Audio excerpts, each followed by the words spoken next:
2010년 9월 인천에서 새로 시작하는 사업을 위해 중고 화물차를 구매하려 한 두 남자가 있습니다. 지난 10년 동안 화물차 운송회사에서 화물차 운전기사로 일해온 36살의 김씨. 평소 친형처럼 믿고 의지하던 홍씨라는 남성과 함께 화물차를 구매해 새 사업을 준비 중이었는데요. 당시에 이 김씨에게는 여자친구 정씨가 있었습니다.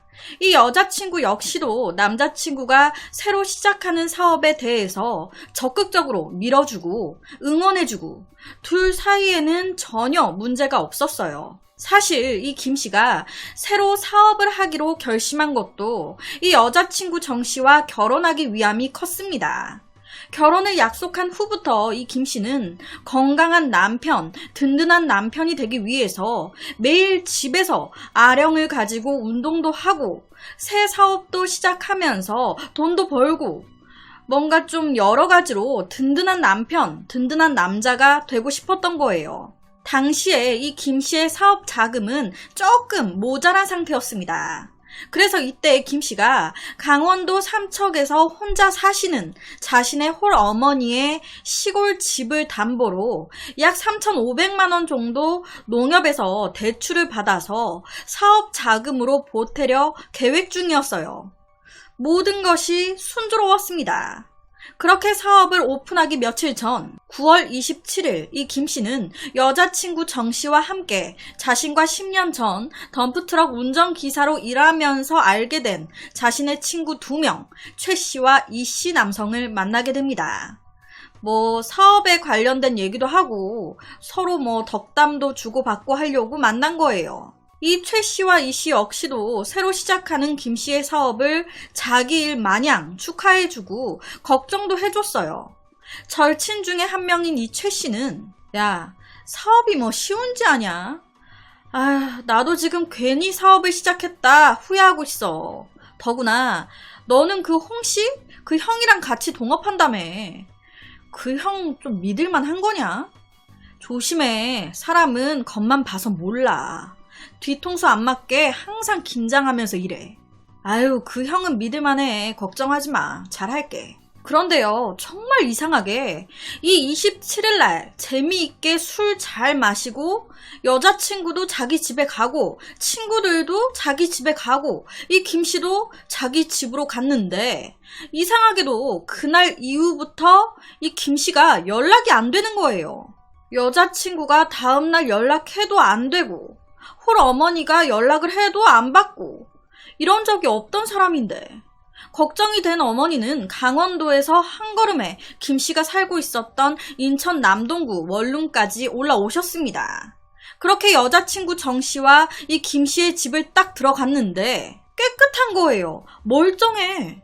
그런데 이게 무슨 냄새야? 엄청 심한 악취가 집 안에 진동을 하는 겁니다. 옆에가 실제 방 안의 모습이에요. 뭔가 이상함을 느낀 여자친구 정씨와 이 김씨의 어머니는 곧바로 경찰에 신고를 했습니다. 27일까지 아무 문제 없이 친구들을 만나 수다를 떨고 헤어졌는데 그 이후부터 연락이 끊기고 사라져버린 김씨. 도대체 무슨 일이 생겼던 걸까요? 수사를 시작한 경찰은 곧바로 이 김씨의 집을 수색하기 시작했는데 겉으로는 멀쩡해 보였던 이 김씨의 집 안.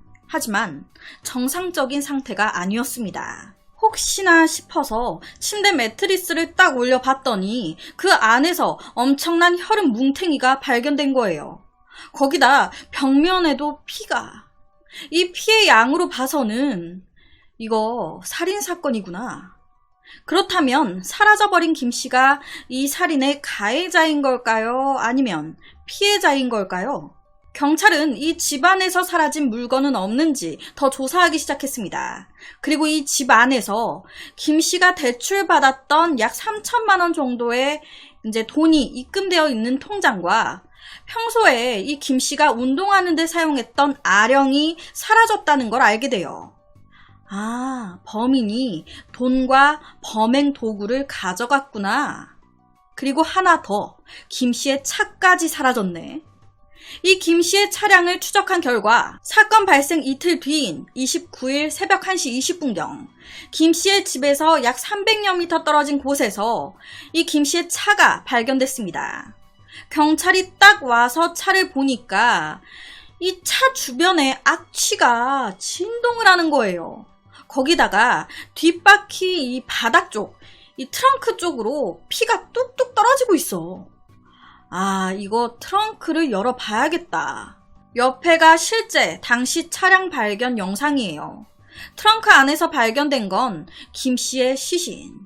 당시 김 씨의 시신은 이불에 쌓여진 채 있었고 머리 뒤쪽 부분에 둔기로 인한 함몰, 그리고 좌측 옆구리를 흉기에 찔린 상태였습니다.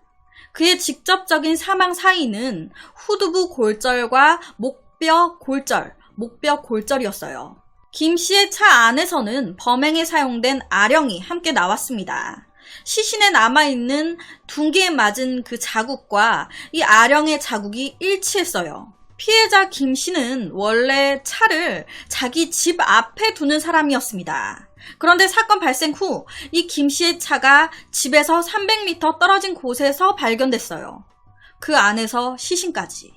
이 말은 김 씨의 집에서 죽이고 집 앞에 세워진 김 씨 차에 시신을 유기한 후에 300m 떨어진 곳까지 범인이 차를 몰고 이동했다 라고 생각이 되죠.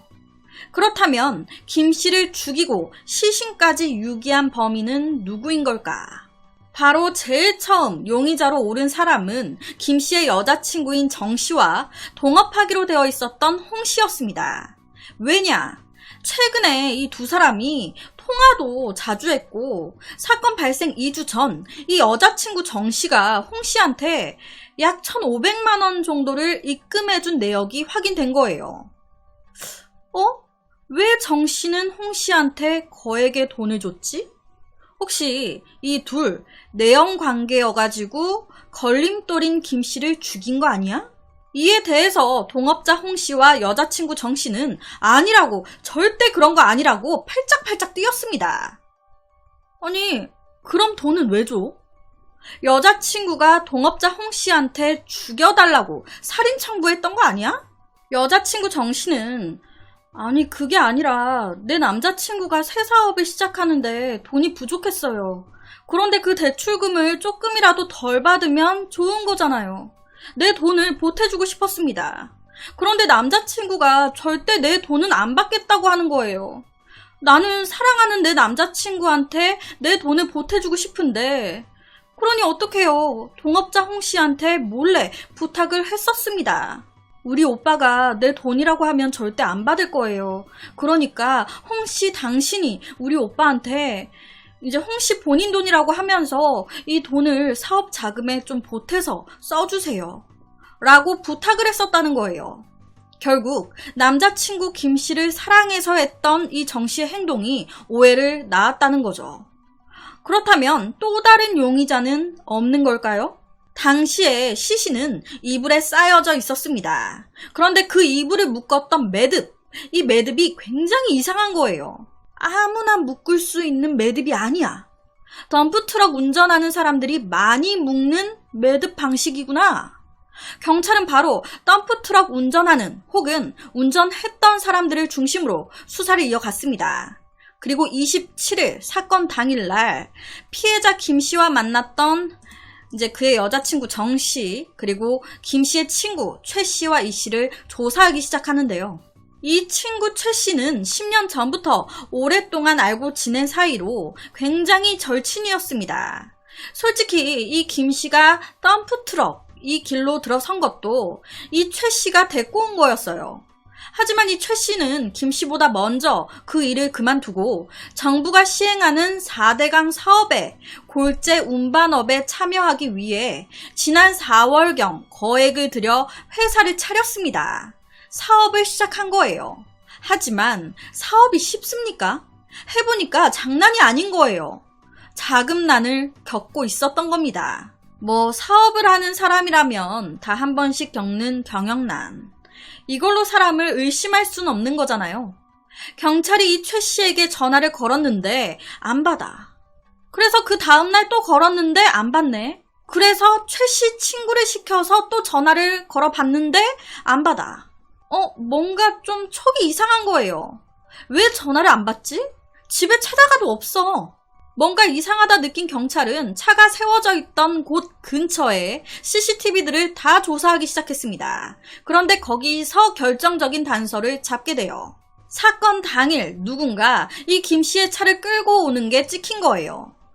그 차에서 누군가 내리네? 내린 그 남자가 피해자 김 씨의 통장을 확인하는 모습까지 그대로 CCTV에 찍힌 겁니다. CCTV에 찍힌 남자는 다름 아닌 10년지기 절친 최 씨였어요.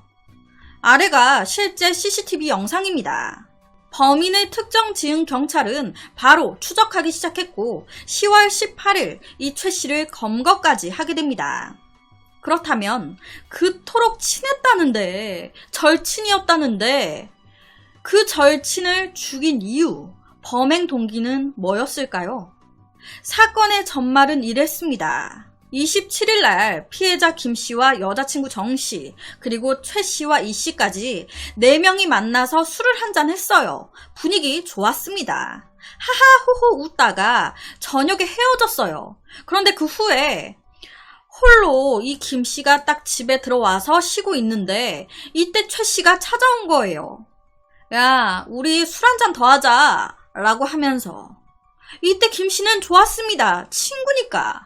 그렇게 2차 술판이 이어졌는데 그 과정에서 대출을 받아 3천만 원이 넘게 있다는 걸 알게 된 이 최 씨가 김 씨한테 조심스럽게 내가 요새 사업이 어려운데 좀 도와주면 안 돼?